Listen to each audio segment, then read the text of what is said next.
గత వీడియోలో చెప్పినట్టే ఈ వీడియోలో రాశి, గ్రహము, నక్షత్రము ఈ మూడింటికి గల సంబంధము ఏంటి, దీన్ని ఎలా మనం రాశి చక్రంలో అర్థం చేసుకోవాలనే దాని మీద ఈ వీడియోలో ఎక్స్ప్లెయిన్ చేయడానికి ప్రయత్నిస్తాను. సో ఈ వీడియోని చివరి వరకు స్కిప్ చేయకుండా చూసి దీన్ని అర్థం చేసుకోగలరని అనుకుంటున్నాను, అర్థం చేసుకుంటారని అనుకుంటాను. ఓకే, ముఖ్యంగా ఇందాక గత వీడియోలో రాశి చక్రంలో 360 డిగ్రీలు ఉంటాయని చెప్పాను. అంటే ఒక్కొక్క రాశికి 30 డిగ్రీలు చొప్పున 360 డిగ్రీలు. ఈ 360 డిగ్రీలు అంటే ఈ 360 డిగ్రీలని 27 రాశులకి పంచితే, 27 నక్షత్రాలకి పంచితే ఒక్కొక్క నక్షత్రానికి 108 పాదాలు. 360 డిగ్రీల రాశి చక్రాన్ని 27 నక్షత్రాలకి పంచితే 108 పాదాలు వచ్చాయి. అంటే ఒక్కో నక్షత్రానికి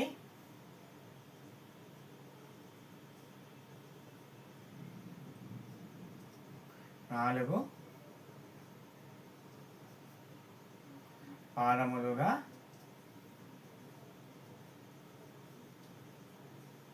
చెప్పారు. సో ఈ నక్షత్ర పాదాలని రాశి చక్రంలో ఎలా చూడాలి, వీటికి గ్రహాలకి గల సంబంధం ఏంటి అనే దాన్ని నేను ఒక రాశి చక్రం వేసి చెప్పే ప్రయత్నం చేస్తాను.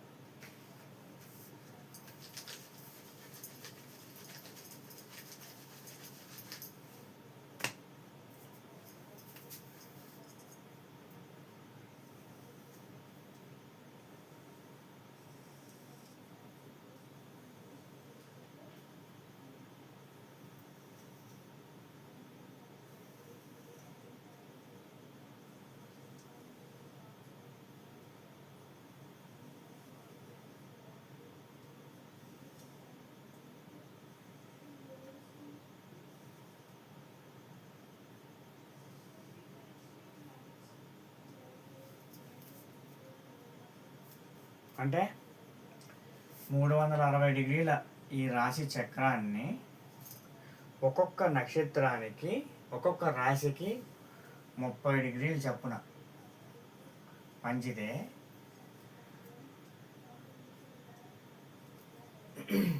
ఈ రాశి చక్రాన్ని 27 నక్షత్రాలతో భాగిస్తే 108 పాదాలు ఏర్పడ్డాయి. ఈ పాదాలని రాశి చక్రంలో మనం ఎలా చూడాలి? ఈ పాదాలు అంటే ఒక్కొక్క నక్షత్రానికి 4 పాదాలు చొప్పున కేటాయిస్తే ఇక్కడ ఎన్ని నక్షత్రాలు ఉన్నాయండి? మేషరాశిలో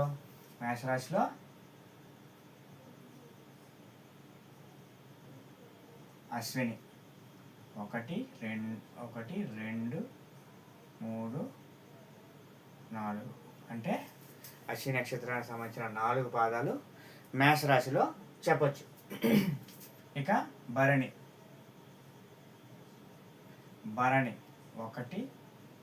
2 3 4 అంటే భరణికి సంబంధించిన 4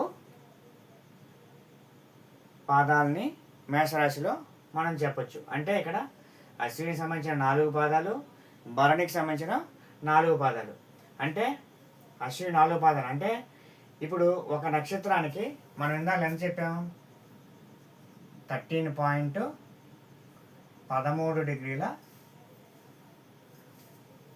2 సెకండ్లు, తర్వాత 13.20 20 సెకండ్లు కింద తీసుకుంటే డివైడెడ్ బై 4 పాదాలు తీసుకుంటే ఒక్కొక్క పాదం ఎంత వచ్చిందండి? 3 డిగ్రీల 20 సెకండ్ల కింద వచ్చింది. అంటే ఇక్కడ ఎన్ని పాదాలు వచ్చాయి? 1 2 3 4 5 6 7 8 పాదాలు వచ్చాయి. ఇంటూ 8 చేస్తే ఇక్కడ ఎన్ని పాదాలు ఉన్నట్టు?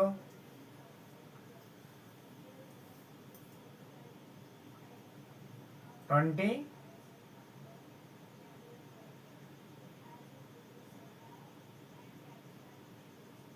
16, 26 డిగ్రీల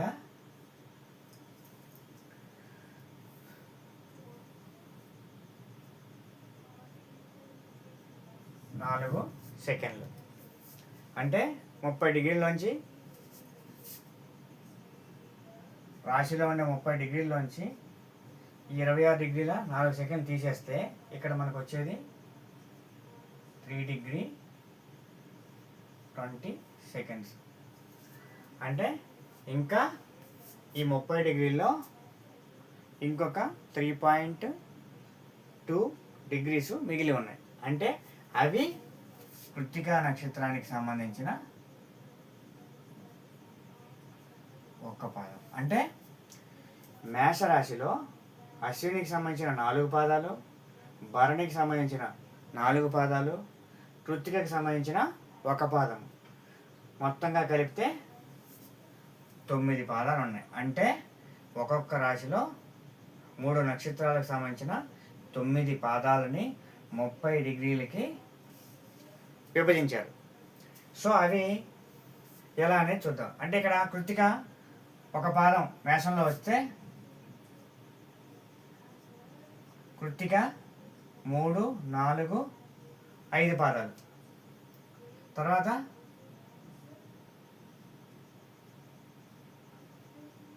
రోహిణి 1, 2, 3, 4 పాదాలు. ఎన్ని పాదాలు అని మొత్తం మనం ఒక రాశిలో 9 పాదాలు అనుకున్నాం కదా. ఎన్ని ఉన్నాయి ఇక్కడ? 1, 2, 3, 4, 5, 6, 7 పాదాలు ఉన్నాయి. అంటే ఇంకో 2 పాదాలు ఉండాలి. అవి ఎలా అంటే రోహిణి,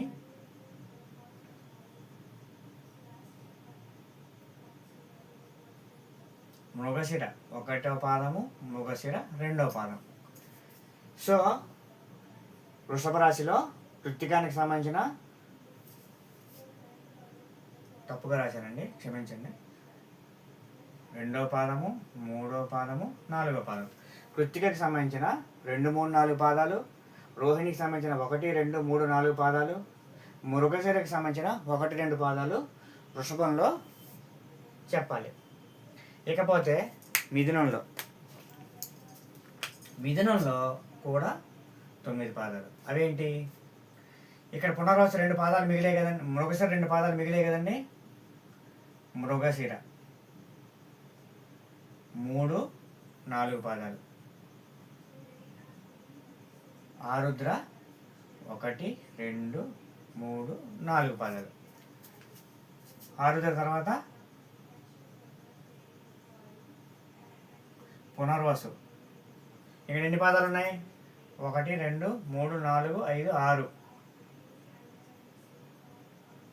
1, 2, 3. అంటే పునర్వసుకు సంబంధించిన 1, 2, 3 పాదాలని మిథున రాశిలో చెప్పారు. ఇకపోతే పునర్వసుకు సంబంధించిన 4వ పాదాన్ని కర్కాటక రాశిలో చెప్పారు. పునర్వసు 4వ పాదం. పునర్వసు తర్వాత పుష్యమి 1, 2, 3, 4 పాదాలు.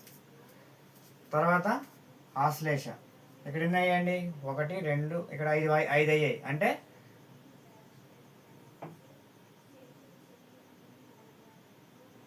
ఆశ్లేష 1, 2, 3, 4.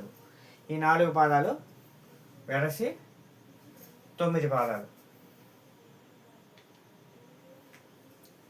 సో పునర్వసు, పుష్యమి, ఆశ్లేష ఈ 3 నక్షత్రాలని కర్కాటకంలో చెప్పి పాదాలని ఇలా సెపరేట్ చేశారు. అంటే ఇక్కడ నేను చెప్పేది ఏంటంటే ఈ పాదాలకి ఒక్కొక్క పాదానికి 3.2 డిగ్రీ చొప్పున 9, 9 × 3.2 9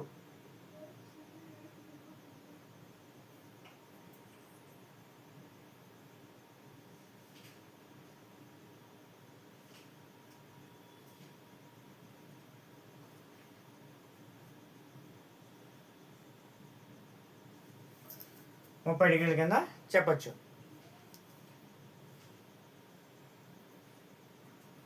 ఇకపోతే సింహంలో ఏ నక్షత్రాన్ని చెప్పారు? మక 1 2 3 4,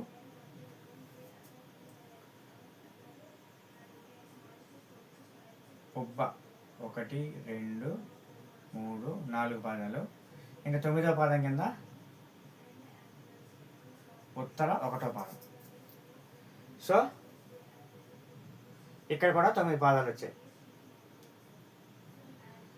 మక, పుబ్బ, ఉత్తర ఈ 3 నక్షత్రాన్ని సింహరాశిలో రాశారు. ఇకపోతే నెక్స్ట్ నక్షత్రం ఉత్తర. 2 3 4 పాదాలు. హస్త 1 2 3 4 పాదాలు. 7 పాదాలు అయ్యాయి కాబట్టి చిత్త 1 2 పాదాలు. వీటిని కన్యారాశిలో రాశారు. ఇకపోతే చిత్త 3 4 పాదాలు, చిత్త 3 4 పాదాలు. స్వాతి 1 2 4 పాదాలని. విశాఖ ఎన్ని పాదాలు అయ్యండి? 1 2 3 4 5 6. 6 అంటే ఇంకా 3 ఉన్నాయి. అంటే 1 2 3 అంటే విశాఖ నక్షత్రానికి సంబంధించిన మొదటి 3 పాదాలని తులారాశిలో పెట్టారు. విశాఖ నక్షత్రానికి సంబంధించిన 4వ పాదాన్ని వృశ్చిక రాశిలో రాశారు. ఇకపోతే నెక్స్ట్ నక్షత్రం అనురాధ 1 2 3 4 పాదాలు. అనురాధ తర్వాత జ్యేష్ఠ. జ్యేష్ఠలో ఇక్కడ 4 పాదాలు వచ్చాయి, ఇక్కడ 1 పాదం వచ్చింది. సో జ్యేష్ఠ నక్షత్రానికి సంబంధించిన 4 పాదాలని వృశ్చికంలోనే రాసుకోవాలి. సో ఇక్కడ కూడా 9 పాదాలు.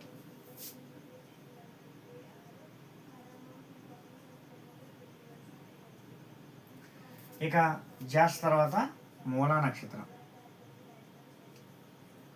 మీకు నక్షత్రాలు, గ్రహాలు, రాశులు ఇవి కంఠస్థ అయితేనే వీటి మీద ఒక పట్టు వస్తుంది. ఈ నక్షత్రాలు, గ్రహాలు నోటికి ఎంత కంఠస్థ వస్తే ఈ రాశి చక్రం మీద అంత గ్రిప్ వస్తుంది. అంటే కంఠస్థ ఎలా రావాలంటే ఏ నక్షత్రము ఎన్ని డిగ్రీలు, ఏ పాదము ఎన్ని డిగ్రీల్లో ఏ రాశిలో ఉంటుంది అనే దాని మీద మీకు కంఠస్థ అయిపోలేదు ఈ రాశి చక్రం. ఈ బేసిక్ వీడియోల కాన్సెప్ట్ అదే పరిస్థితి. ఎందుకంటే రేపొద్దున్న ప్రిడిక్షన్ చూసేటప్పుడు ఈ నక్షత్రాలు, గ్రహాలు అంతా మన బుర్ర చుట్టూ తిరుగుతాయి, కానీ మనకి రాశి చక్రం కొంచెం కూడా అర్థం కాదు వీటి గురించి అవగాహన లేకపోతే. సో అందుకని ఈ బేసిక్ వీడియోస్లో ఈ నక్షత్రాలు, ఈ డిగ్రీలు ఎలా అర్థం చేసుకోవాలి, ఏ రాశిలో ఏ నక్షత్రాన్ని రాయాలి, ఏ రాశికి సంబంధించిన ఎన్నో పాదము, ఏ గ్రహానికి ఆధిపత్యం ఉంది, అది ఏ రాశిలో పడింది అని తెలుసుకోవడం కోసం ఇది కంపల్సరీ అండి. ఇకపోతే మన క్లాసులోకి మూల నక్షత్రానికి సంబంధించిన 1 2 3 4 పాదాలు ధనుసు రాశిలో ఉంటాయి. తర్వాత మూల తర్వాత పూర్వాషాఢ. 1 2 3 4 పాదాలను కూడా ధనుసు రాశిలోనే రాసుకోవాలి. ఇకపోతే ఉత్తరాషాఢకు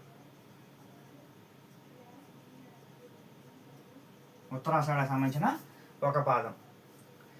ఇకపోతే మకర రాశి. మకర రాశిలో ఇక్కడ ఉత్తరాషాఢకు సంబంధించిన 1 పాదాన్ని ఇక్కడ రాసాం కదా.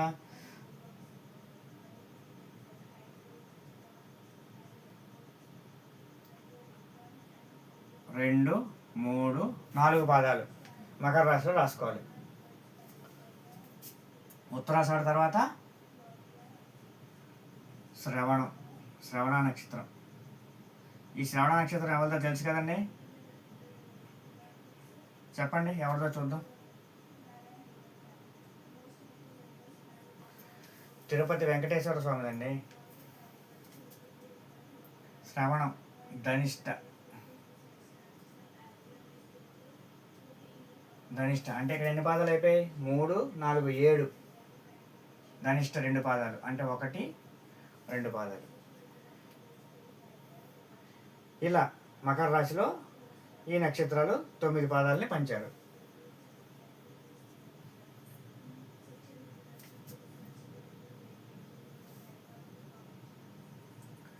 తర్వాత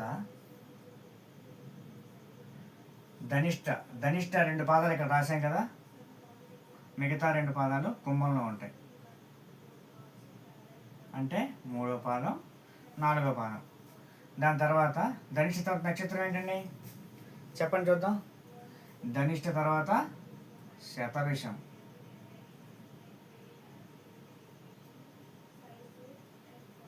ఒకటి, 2, 3, 4 పాదాలు. శతభిషానికి సంబంధించిన 4 పాదాలని కుంభంలో రాశాం. ఇకపోతే శతభిషం తర్వాత నక్షత్రం పూర్వభాద్ర. పూర్వభాద్రకు సంబంధించిన 1, 2, 3 పాదాలు కుంభరాశిలో ఉంటాయి. 4వ పాదం మీనరాశిలో ఉంటుంది.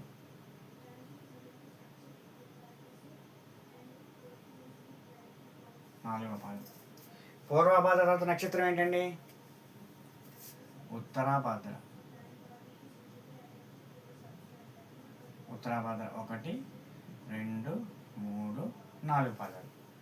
ఉత్తరాభాద్ర తర్వాత ఆఖరి నక్షత్రం 27వ నక్షత్రం ఏంటి? రేవతి. 1వ పాదం, 2వ పాదం, 3వ పాదం, 4వ పాదం. ఇలా 108 పాదాలు. ఒక్కొక్క రాశికి 9 చొప్పున పంచితే 108 పాదాలు వచ్చాయి. అంటే 108 ఇంటూ 3.2 డిగ్రీస్ వేస్తే 360 డిగ్రీల రాశి చక్రంగా మనం చెప్పచ్చు. అయితే రాశి చక్రం వేశారు, నక్షత్రాలు రాశారు, వీటికి గ్రహాలకి లింక్ ఏంటి అంటే ఇక్కడ ఇందులో ఒక్కొక్క గ్రహానికి 3 నక్షత్రాలు చొప్పున పంచారు. అవి ఏంటంటే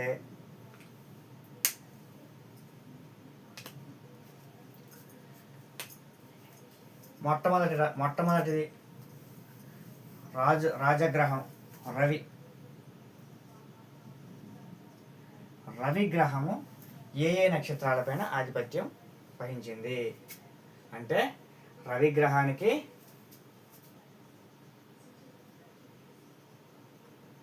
కృత్తిక, ఉత్తర, ఇక్కడున్న ఉత్తరాషాఢ,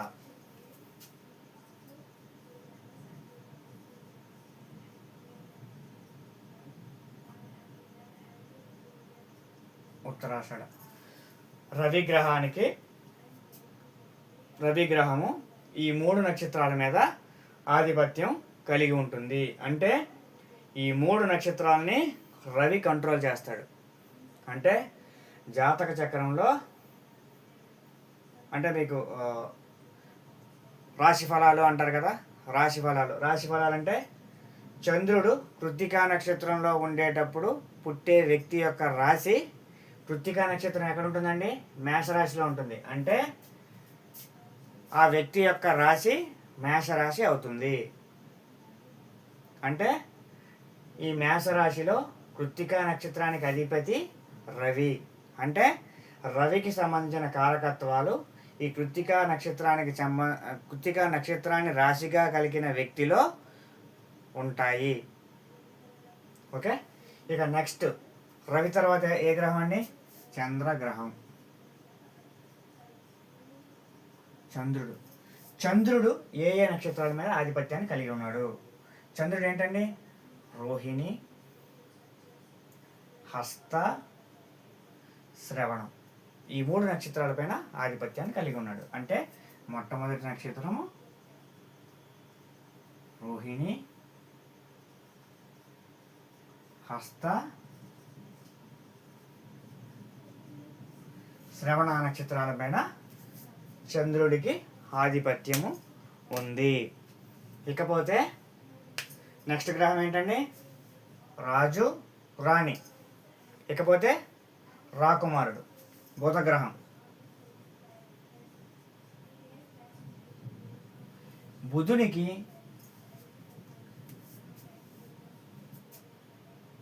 పుష్యమి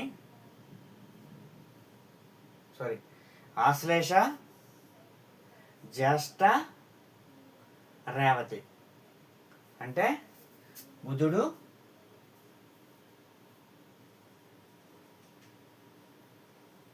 ఆశ్లేష జ్యేష్ఠ రేవతి నక్షత్రాలు బుధుడి. ఈ నక్షత్రాలకి బుధుడు అధిపతి. ఇకపోతే నెక్స్ట్ బుధుడు తర్వాత మంత్రి శుక్రుడు.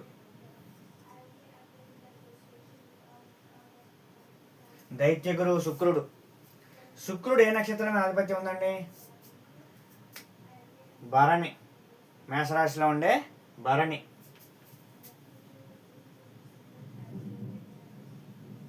భరణి. సింహరాశిలో ఉండే పుబ్బ. దీన్నే పూర్వ ఫల్గుని అని కూడా అంటారు. పుబ్బ. పుబ్బ తర్వాత పూర్వాషాఢ.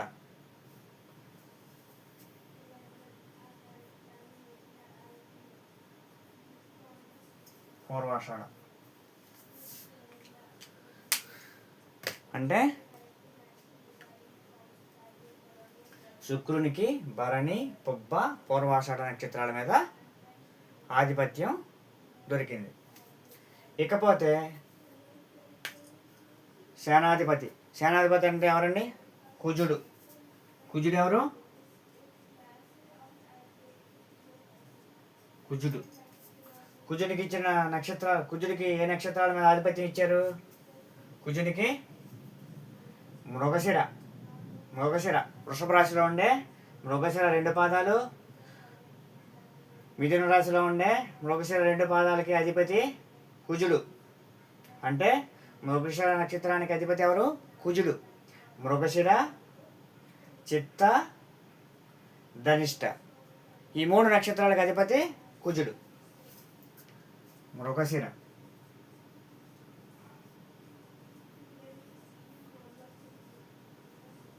చిత్త,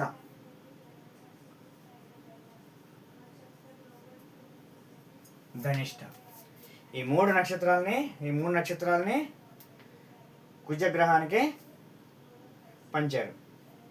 ఇకపోతే కుజుడు తర్వాత సలహాదారు. సలహాదారు ఎవరు తెలుసు కదండి? రాజ్యానికి సలహాదారుడు ఎవరు? గురుడు. సో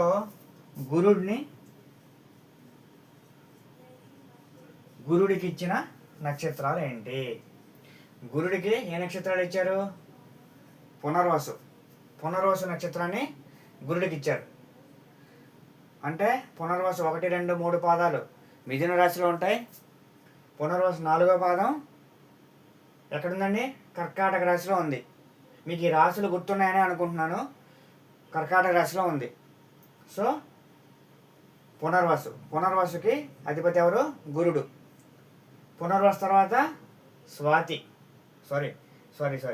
పునర్వసు తర్వాత విశాఖ. మొదటి నక్షత్రము పునర్వసు, విశాఖ, పూర్వభాద్ర.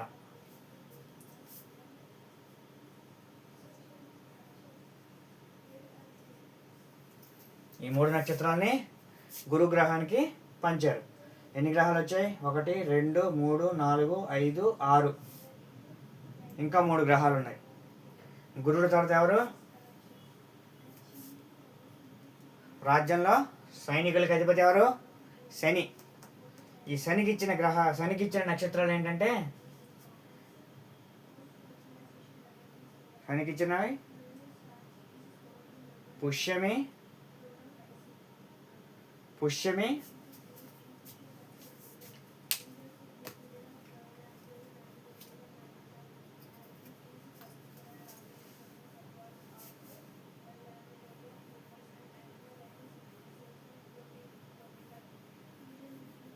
పుష్యమి,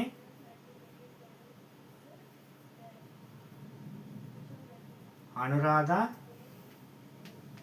ఉత్తరాభాద్ర.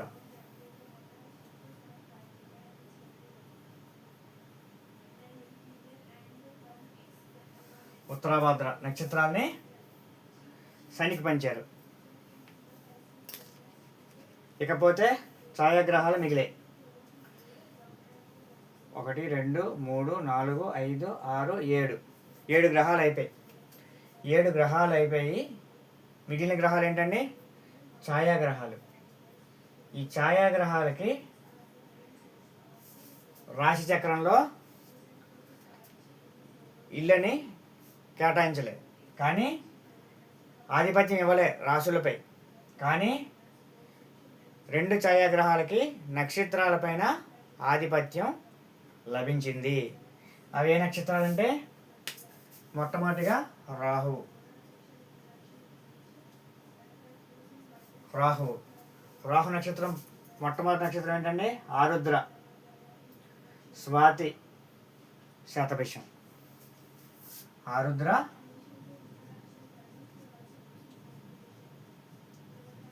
స్వాతి, శతభిషం నక్షత్రాలని రాహువుకి పంచారు. అంటే రాహువుకి రాశి చక్రం పైన ఆధిపత్యం రాలేదు, కానీ రాశులపైన ఆధిపత్యం రాలేదు, కానీ నక్షత్రాలపైన ఆధిపత్యం లభించింది. ఇకపోతే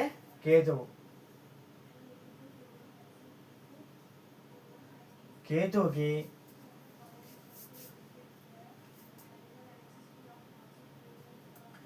అశ్విని, మేషరాశిలో ఉండే అశ్విని,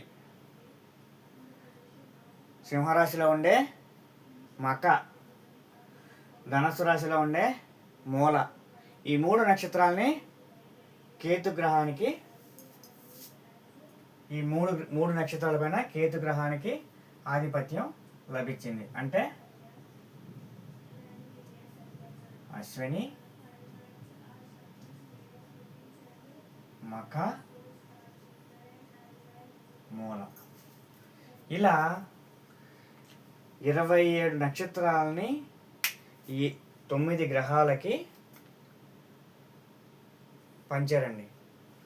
అంటే ఒక్కొక్క గ్రహానికి 3 నక్షత్రాలపైన ఆధిపత్యం వచ్చింది. అంటే 9 ×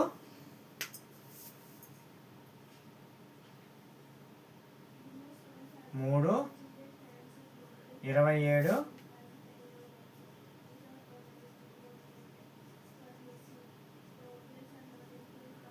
నక్షత్రములు. 27 నక్షత్రాలు.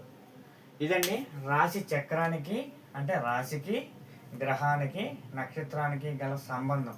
అంటే మీకు ఇవి కంఠస్థ వస్తే ఒక రాశి చక్రం చూస్తే, అంటే ఇందాక మీకు చెప్పాను ఏది,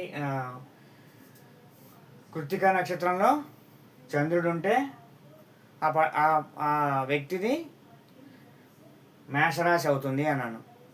అంటే ఇలా తెలుసుకోవాలంటే, అంటే మనం ఎప్పుడైతే జన్మిస్తామో, జన్మించినప్పుడు ఒక ఫోటో తీసుకుంటే ఎవరి రాశిచక్రంలోనైనా 9 గ్రహాలు ఉంటాయి.